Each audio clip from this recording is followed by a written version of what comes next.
Deadly Tarantula Girl coming to you from the Spring 2022 N.A.R.B.C. in Arlington, Texas with the man, Dav Kaufman. How's it going, everybody? Yeah, so it's been a little while. Well, I guess we saw each other 6 months ago.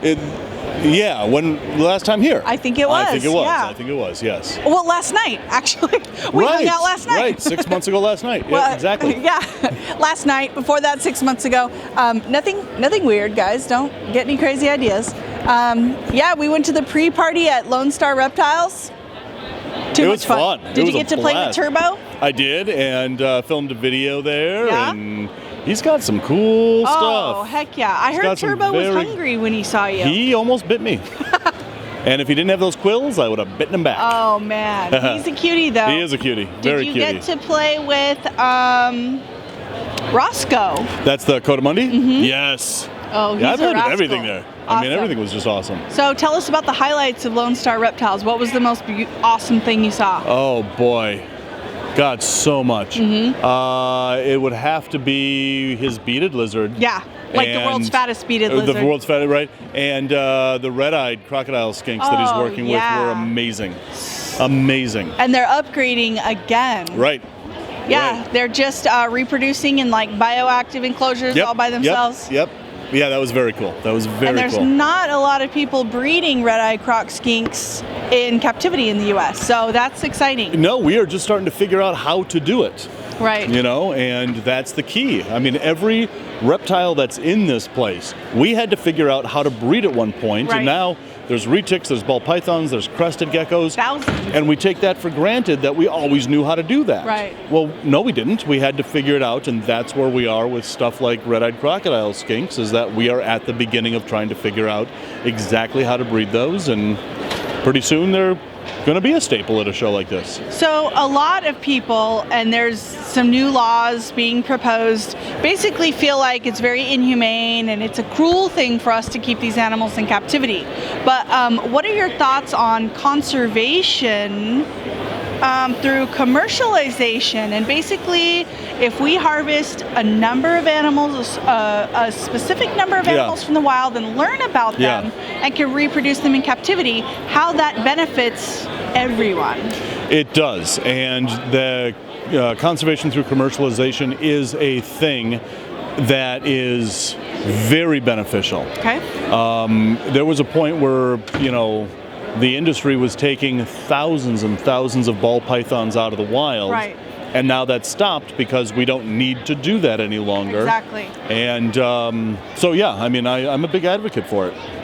So, I mean, it really helps the animals long run, because then now humans have a vested interest in a species that, like Americans that have a lot of money, were primarily unaware of. Like, unless you were a scientist or a herpetologist, you probably didn't know about ball pythons in the 1960s. Most people. If you did, you were a zookeeper. Yeah, exactly. Right. And so now you can walk into a Petco and see this beautiful animal that's a small size, and you can reach in and pick it up and take it home as a pet. Right. That creates an interest that ultimately benefits the welfare of the species overall. Correct. It's also a multi-million-dollar industry that a lot of people are following their passions, and then they are able to do something amazing and create an amazing life for themselves by helping animals. I agree, and then people don't realize that there are millions of people worldwide who are into reptiles. And, it used to be this underground thing. Right. It used to be associated with biker gangs having a pet boa constrictor, whatever. Those days are long over. Definitely. Yep, this is mainstream stuff now. So speaking of old times, not to insinuate you're old, because you're still a strapping young man. I have no idea how old I actually am. No one knows. No one knows. It's a mystery. Yeah. Tell us about I'm a teacher. I want to know about your educational background. So, it's nothing that I really went to school for, although I did go to UCLA Film School, but not as a student. I was actually producing student films and sitting in on the classes. Wow. I have just always had this passion for filmmaking. And so I read books, I got involved in, my local film board, and just started doing and learning by doing. 90% of success is just showing up. So I heard that many moons ago, when you were a small Dave, that your name had 4 letters in it. No, that's not true. Nobody. Not true. Nope, He was exotic nope, at birth. nope. Okay. No, the spelling of my name is weird, and I like it that way. Okay. So when I was in 6th grade, there was another Dav Kaufman in my class. What? No kidding. Yeah, same spelling, same everything. One day we were learning phonetics, and I said, well, if I put a long A accent over A, it becomes Dave.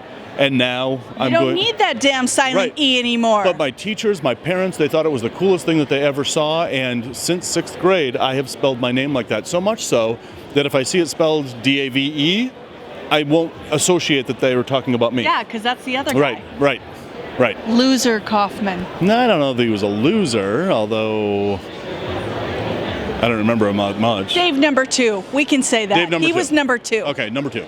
All right. So I want to know everything there is to know about the Elysium Coast. So that is a novel that I wrote 20 years ago and just published. Wow. And it has been sitting in a hard drive for 20 years, trying to work with different publishers. It went through 3 different publishers. Each one of them wanted to change so much that I pulled the plug on the contract. Wow. I would rather have once you publish a book, that's it for life, And so I wasn't going to sacrifice my vision just because it might make somebody else that more money. And when you go through another publisher, you get maybe $1 a book. They're taking the rest of the money. Right. And so it wasn't worth it to me to have that book be published just to have that book be published. I wanted to do it on my terms, and that's what I did. Good. And so I released it last year. Did you self-publish? So I started a company called Rattle-On Media that now encompasses all of my everything. It encompasses my merchandise line, my YouTube channels, and it's going to have this publishing arm. The problem is that printed books are kind of archaic now. Sadly, yes. It's true. And so I don't know how much more I'm going to build up the publishing aspect of it. But as far as the merch and the YouTube channels that I have and I'm going to do, I have a couple more ideas. It's all incorporated under Rattle-On Media, and I published that book under Rattle-On Media. Okay. Yeah. So I know that you travel abroad a lot, which, first of all, I mean, your channel is just like, wow. Thank you. Amazing. Thank so you. good. You inspired us to start our channel in like 2011 or 2012. Oh, awesome. Yes, you're my inspiration. Oh, thank Yeah. you. I'm glad to hear that. So I want to know about the most disgusting thing that's happened to you abroad. I'm sure. Oh, boy. Yeah. So many. Well, But I don't want to call it disgusting because Okay, that is the cultural norm in the places that I visit. But for a Westerner, yeah, we might think that that's a disgusting practice, okay, and it let's would have say to be something shocking. it would have to be Ecuador, and everybody eats guinea pigs. I mean, it's on every menu. Yeah. I'm surprised it's not on the menu at McDonald's. The face is still on the guinea pig when they Yeah, serve they call it cuy, and but I wanted to try it.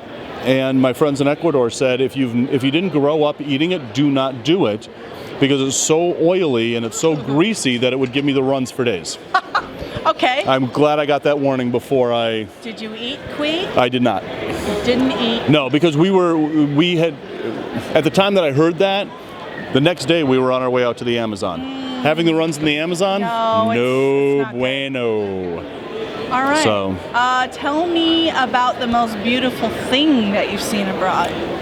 That would encompass several Okay. volumes of All right. books. I mean, this world is some so... stuff. I don't know. This world is so beautiful. I agree. And the more that you recognize beauty and go out into the world to try to find that beauty, the more beauty you're actually going to see. It all comes from inside. That translates how you view the world. If you've got a screw this attitude, all you're going to see is ugliness. Right. Right? I agree. So, there have been so many beautiful things. The outback of Australia, except for the flies. Yeah. The Amazon is amazing. Even the forests of Europe are just amazingly beautiful. But the most beautiful things to me are as far away from a city as I can get. I have not been to one city. Well, that's not true. I've been to a few cities where there's beautiful stuff. Right. But most cities are so brown and gray and ugly to me. That's where the airport is. That's where I fly into, and then I get, as far out of those cities as I possibly can when I travel. Tell me about your favorite meal that you've ever had on your travels. Oh, in the Mediterranean. Oh, I love Greek food. Mediterranean food, my God, it is they got it right. Yeah, definitely. I mean, baklava. Oh, yeah, absolutely. Falafel. Let's do it. I mean, all of it. Yeah, Mediterranean is my favorite.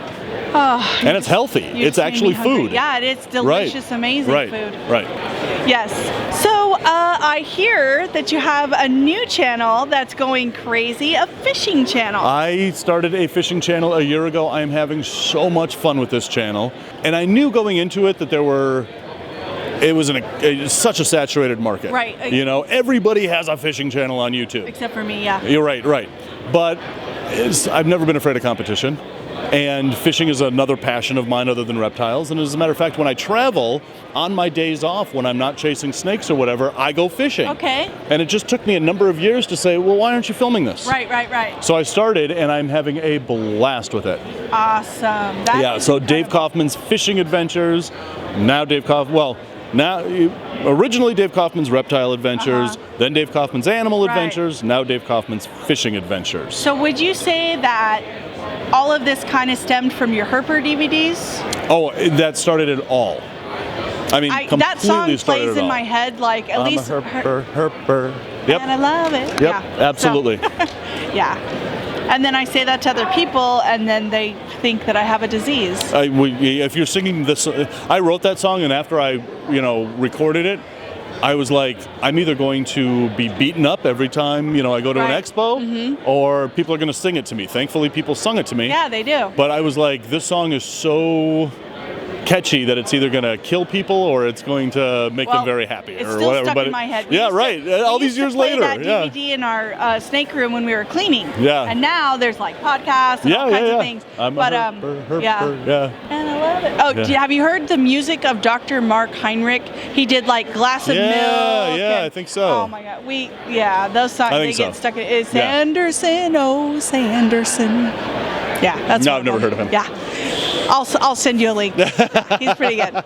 But let's see. It's Valentine's weekend. What television show are you in love with right now? Is there anything you're binging on? So I'm a one-man band with my channels. And so I work from 6 in the morning until midnight every single day, unless I'm out here filming, to which then I have to have my videos scheduled to go live while I'm out here in the world. I hardly ever watch TV. What do you watch? Boba Fett. Yes. Don't spoil anything. I haven't seen the book of Oh my Boba God, Fett at the ending you are going to die when he gets killed by this bantha and... Oh, sorry.